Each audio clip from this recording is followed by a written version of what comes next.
कराची के इलाके कोरंगी नंबर 3 में बुजुर्ग शहरी नाले में गिरकर जाँ बहक हो गया। बुजुर्ग शहरी के नाले में गिरने की सीसीटीवी फुटेज सामने आ गई। बुजुर्ग शहरी अचानक नाले में गिरा और मौके पर ही जाँ बहक हो गया। मुतवफ़ी ज़मान टाउन का रिहायशी था। शहरियों के मुताबिक नाले की हिफाजती दीवार न होने की वजह से हादसा पेश आया।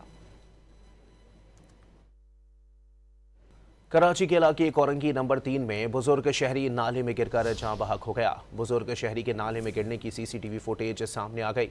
बुजुर्ग शहरी अचानक नाले में गिरा और मौके पर ही जाँ बहक हो गया। मुतवफ़ी ज़मान टाउन का रिहायशी था। शहरियों के मुताबिक नाले की हिफाजती दीवार न होने की वजह से हादसा पेश आया। कराची के इलाके कोरंगी नंबर 3 में बुजुर्ग शहरी नाले में गिरकर जाँ बहक हो गया। बुजुर्ग शहरी के नाले में गिरने की सीसीटीवी फुटेज सामने आ गई। बुजुर्ग शहरी अचानक नाले में गिरा और मौके पर ही जाँ बहक हो गया। मुतवफ़ी ज़मान टाउन का रिहायशी था। शहरियों के मुताबिक नाले की हिफाजती दीवार न होने की वजह से हादसा पेश आया।